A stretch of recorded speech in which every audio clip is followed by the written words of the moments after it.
Hello, we'll have to start again. This is part 3 of my series of videos.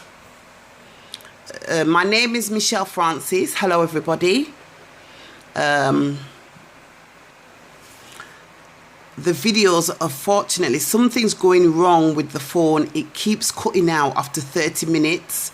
I've just been on the video doing another part 3 and it just cut off. And I can't find it. I don't know where it's disappeared to. Well, as I was saying, my contact details are Michelle Naomi 456 at gmail.com. That's Michelle Naomi 456 at gmail.com. My mobile number is 0749424611. My mobile number is 0749424611. Please get in contact if you are interested in helping me in my case get justice. If you're interested in helping me in my case get justice, then please contact me on the details that I've just given. They're also I've put the details underneath all my videos. So underneath all my videos, my details should be written there. It's not giving me, the phone is not allowing me, or YouTube or the phone, I don't know, it's not allowing me to do live streaming. It won't let me access live stream. So which will be longer, the videos will be longer on live stream, but because it won't allow me, each video that I'm doing cuts off after 30 minutes. It just cuts off. I don't know what's going on, so you'll have to bear with me. Right, I'm continuing on from part 2. If you're not aware of what I've said previously, please go to part 1 and part 2 and watch them and listen to them. And then you can listen to all the videos in order. Then you will get a hang of what I'm saying. My eldest child, my children, 3 of my children, in 1999, I had 3 children. I've got 4 children now. I had my last child, which is a girl, in 2003. In 1999, I had 3 children. Those children were taken off me, and the social services, those courts granted full care orders to the local authority, which is the social services, the local authority. And during the time that my children were in care, the oldest 2, they suffered. They told me they suffered. They didn't have no clothes, nothing nice. They didn't have no pretty things. They were ill-treated. They were treated like lepers. My children told me they were treated like lepers. They were emotionally, mentally, and psychologically damaged, treated in there. They never experienced that living with me as their mum. They never experienced physical abuse, mental abuse, psychological abuse, emotional abuse. They never suffered that. Anyway, when my 2 girls reached of age, they were thrown out of care. I think it was before they reached 18. They were thrown out by the local authority, by the government. Let's face it, the government runs the local authority. My children were kicked out onto the street with nothing. They had absolutely nothing. Anyway, eventually, when Shana, the oldest one, when she was eventually rehoused into permanent accommodation, this was an old broken down, dirty, dilapidated flat in a high-rise, a one-bedroom apartment, or one-bedroom place, because very tiny. The conditions were very bad. It's very old. She's still there now. She still lives there in that same place, that same flat, because she cannot afford to move anywhere else. She doesn't have any money. She's still living in that same flat. When she first moved in there, she had nothing. She had nothing.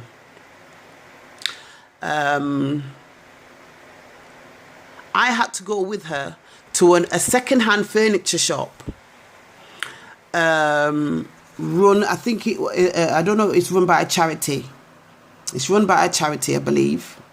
It's a second-hand furniture shop, and it's like it's for the lowest of the low. It's definitely, I'm just being blatant, it's for the lowest of the low. They're not like normal second-hand shops, where a normal second-hand shop gets like decent furniture from old commercial places. When the commercial places are doing, they redo the place every now and again, they put out the furniture which is still in good condition and still quite modern, or decent residential homes. This particular charity shop, second-hand shop, it was like a charity shop. My eldest daughter had a voucher. She didn't get cash. They wouldn't give her no cash. They gave her a voucher, and she could only spend it at that specific charity shop. The furniture looked like it's the type that people throw out on the street because it's so bad. It's in such a bad condition and so nasty and dirty and stink that they don't want it no more. It's just not usable. And it looks like the type of furniture that's been on the street, outside in the skip for months and years. Then the charity shop just take it up and put it in their shop and give it to the lowest of the low. My daughter, that's what she got.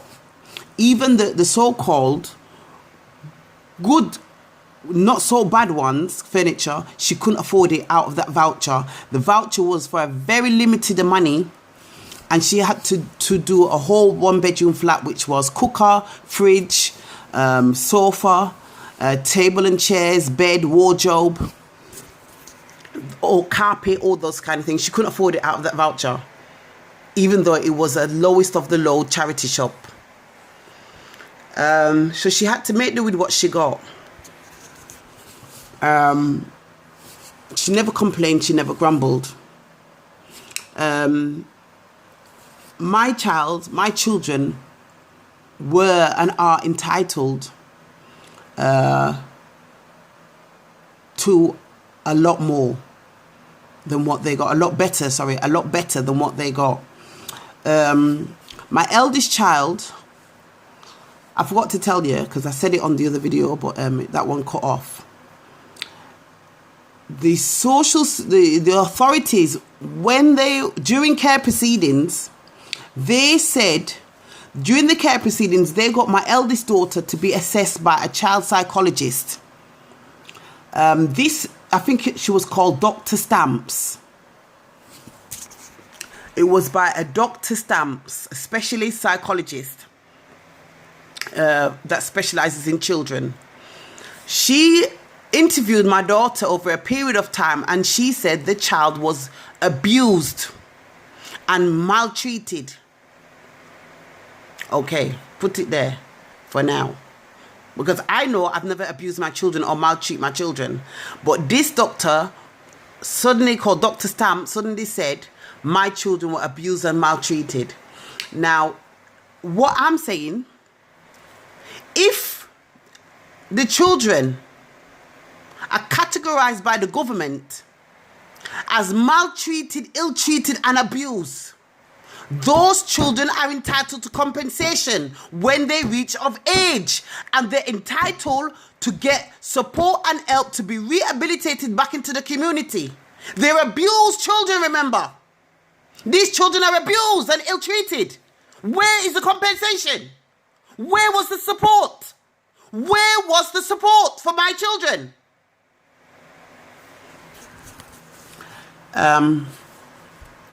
There was no support or nothing for my children. They were kicked out on their Jack Jones. They never received no money, no nothing, no compensation, no nothing. What I'd like to say also, my eldest child, which is a girl, was sexually abused and raped 3 times. 3 times. under the age of 7. When she was under the age of 7. 3 times. The authorities were and are aware of this. Do you hear me? Do you hear me? The authorities were and are aware of this. Yet they've done nothing. They have not acknowledged it. The authorities have refused to acknowledge it. They refused to compensate my children, my daughter, give her compensation, support her, help her. Because they can. I know what they can do, the authorities. They have a lot of power. If somebody is abused and ill-treated, they are priority. They are priority. You see, the authorities know this, that they know what they can do. Because if you're regarded as mentally ill, you're classed as high priority. If you're disabled, you're classed as high priority. If you're abused, you're classed as a priority. You're supposed to get decent accommodation. You're supposed to get all the support after leaving care because you're abused. You're crazy in the head. You're abused. You're supposed to get the utmost support, help, everything. You're supposed to get a big lump sum of money on leaving care into your bank account. That's not even including you're still entitled to receive a lump sum a grant in the terms of cash from the Social Security also.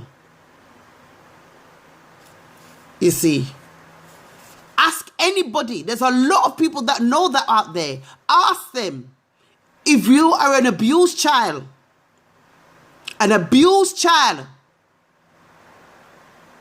All manner of abuse, according to authority, all manner of abuse. You are entitled to a lot of support, help, financial, emotional help, all kind of help and support from the authorities. You are classed as top priority. My children never get 1p. They never even get 1 pence. They were dumped into dirty, nasty, stinking, dirty council flat that nobody wants it. The only reason why my daughter got that council flat is because so many people have been offered it and they refuse it. Because it's in so bad condition, they refused it. So then they gave that old dirty place that nobody wanted, they gave it to my daughter. And made my daughter feel as if she should be grateful she has a roof over her head.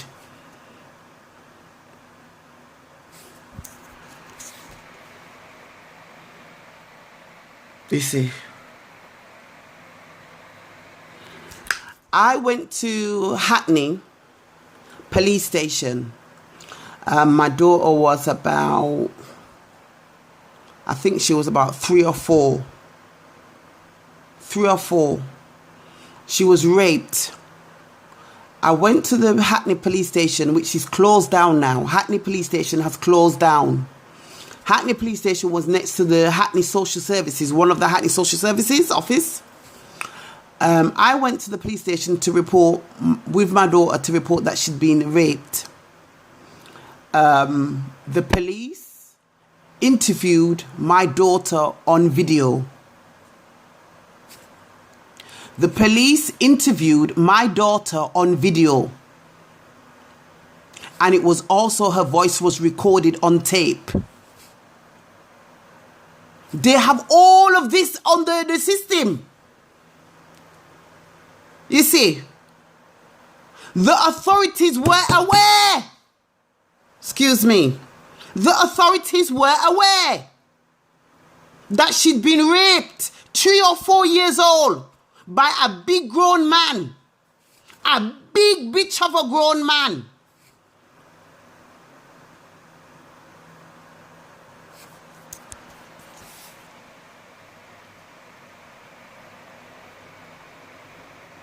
Another time she was raped was around about 4 or 5. She was blindfolded, her hands tied behind her back, and she was gang raped. Gang raped! The authorities were aware. It was reported.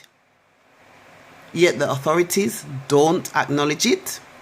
They have never given her counseling, therapy. She's never received a grant, a lump sum of money. She's never received compensation.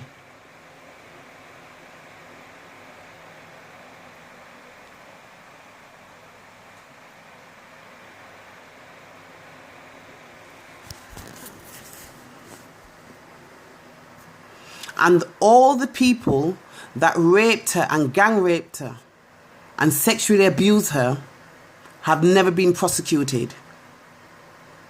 The authorities, the police, took no further action on those people.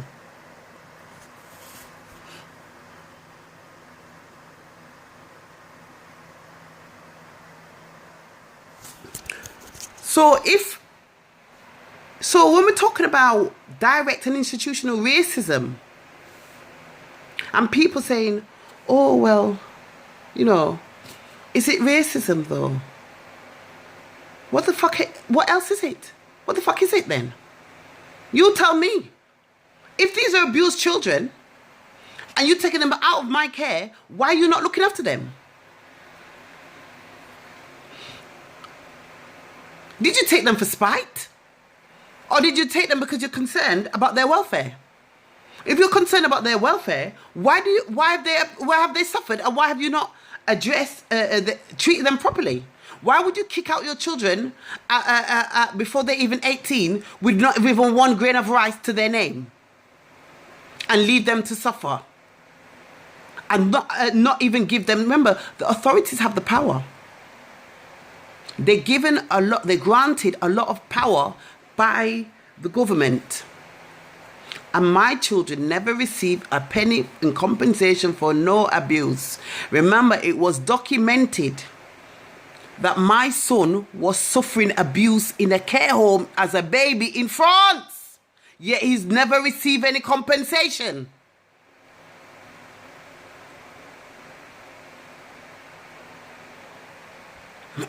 He's never been acknowledged.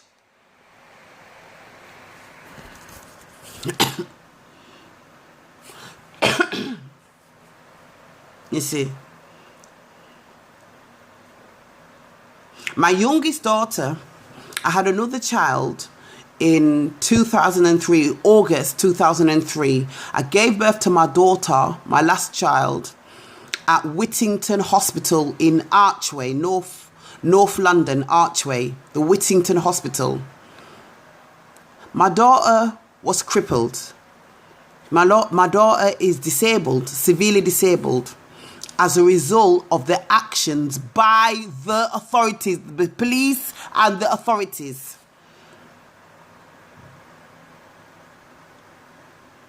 Yeah. And they took her away from me at birth. I haven't done fuck all. I haven't done fuck all. I'm totally innocent. Yet they took away my daughter at birth.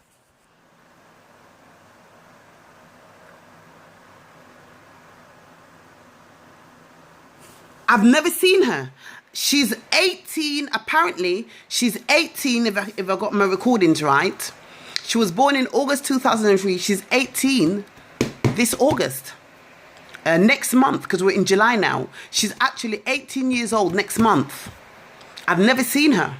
Practically, you might as well say I've never seen her in 18 years. I've never had contact in all those years, all 18 years. Now, not even a letter. The father has not even sent me a letter to say, dog, the pitney will do all right, or whatever. Nothing. By the authorities. Nothing, nothing, nothing. Why? You tell me why.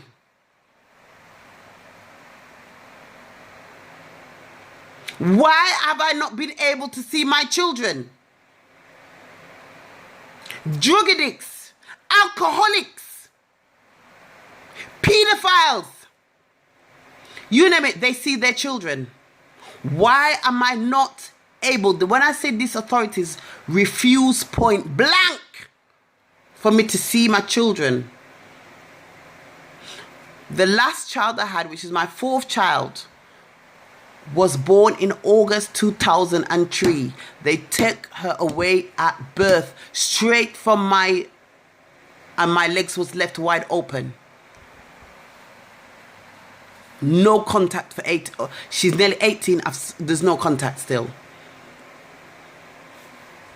You tell me why.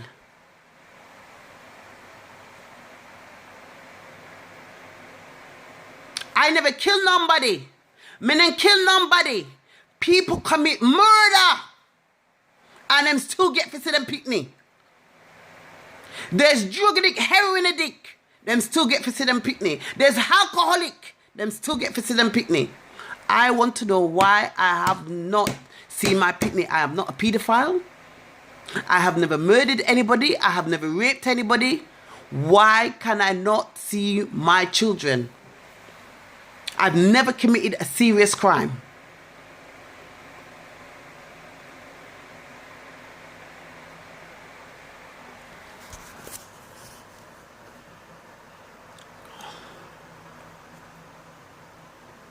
Why can I not see my children? Why, on top of that, have my children been abused?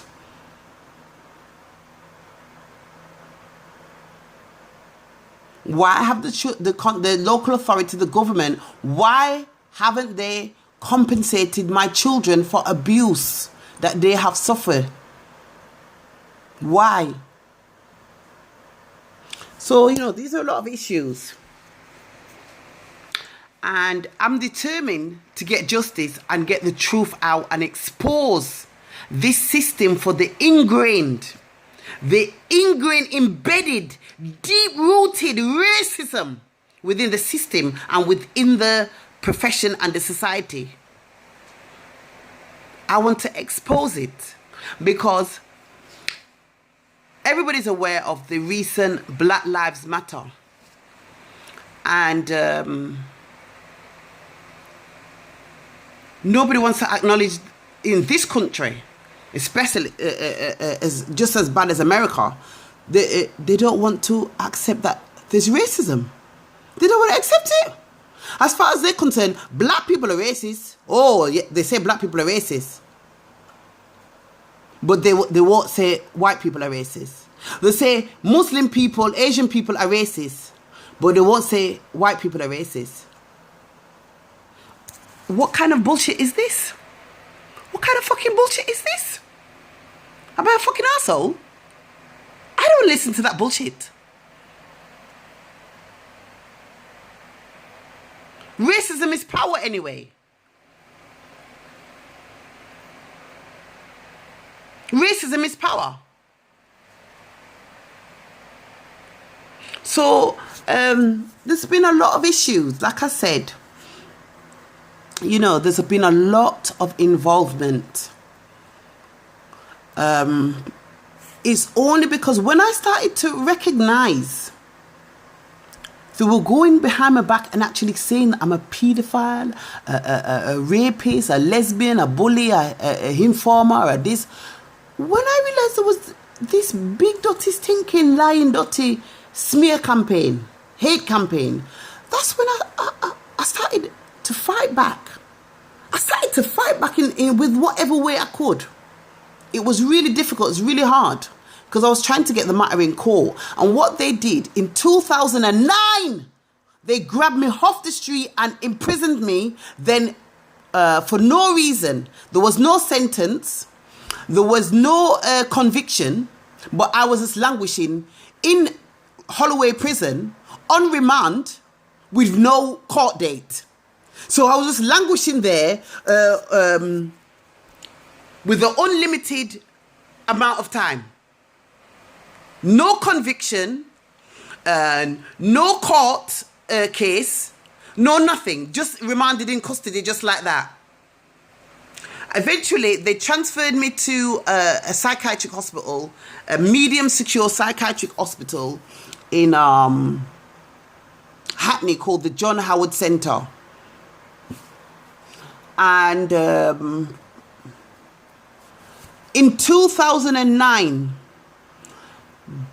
when I was fighting to say, they've been accusing me, the black African Jamaican woman, of being a paedophile,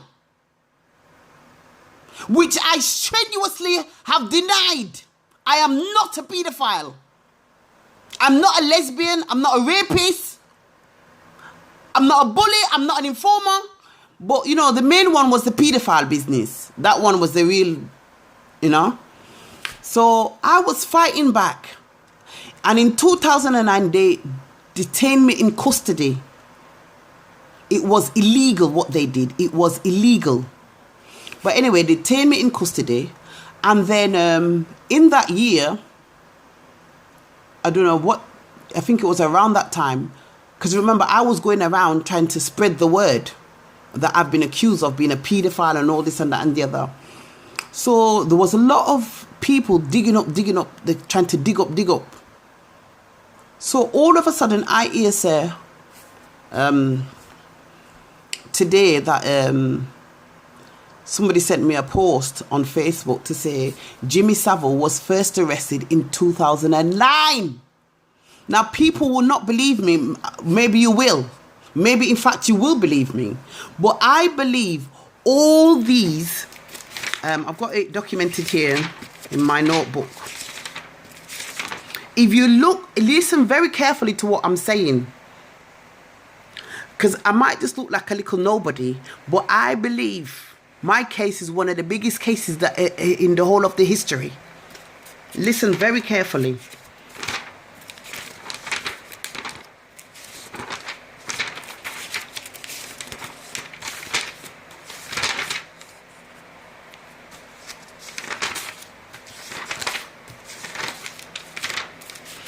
All these cases of paedophile that has been exposed with the celebrities, with the politicians, with the professional infrastructure, all of the paedophiles that have suddenly been dragged out of the woodwork and exposed in the media.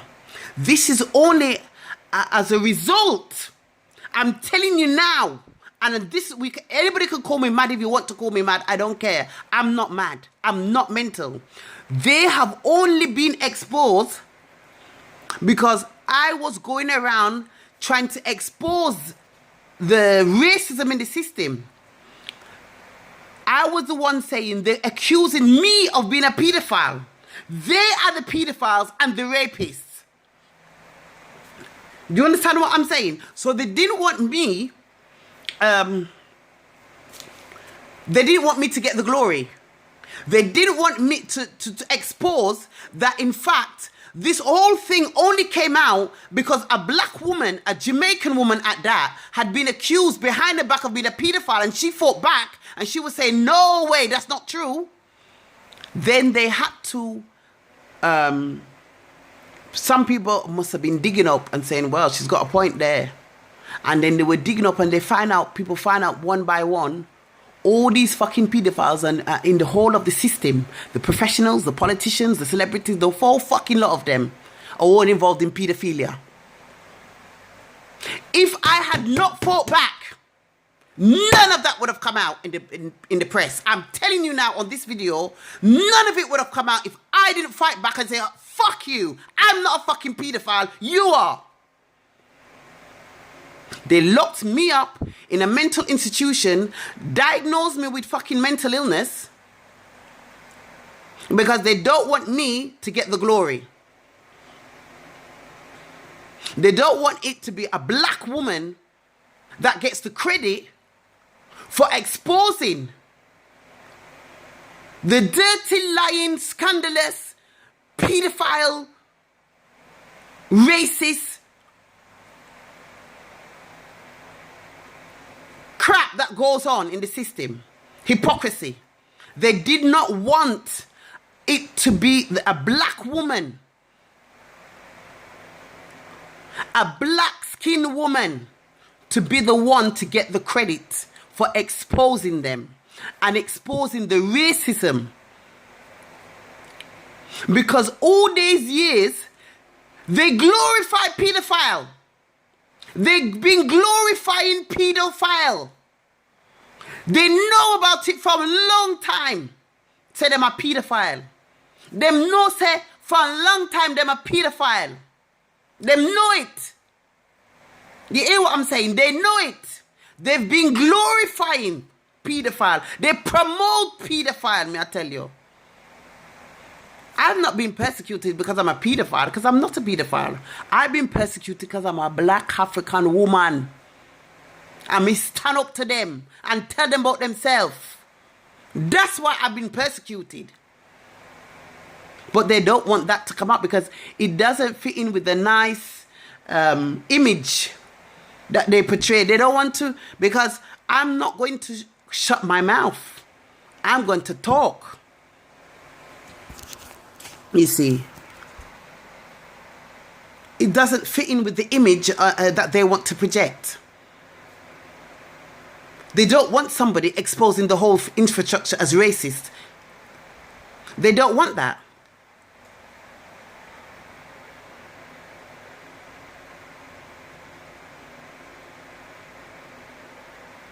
The whole of them are pedophile, may I tell you.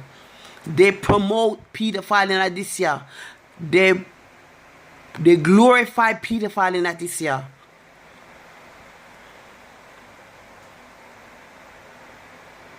If I was a pedophile, if I was a real pedophile, I'd probably be rich and famous by now. May I tell you the truth? If I was a real pedophile, I'd probably be rich and famous by now.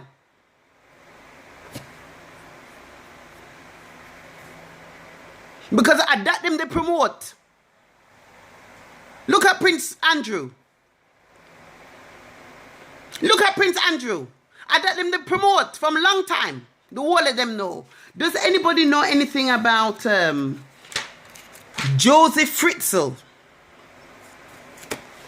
Joseph Fritzl.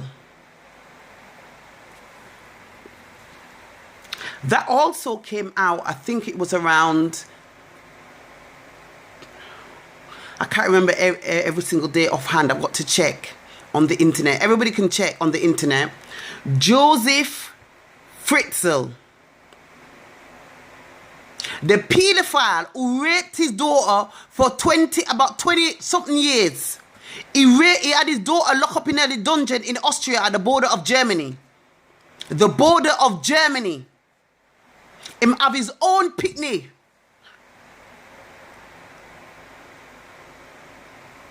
Lock up in the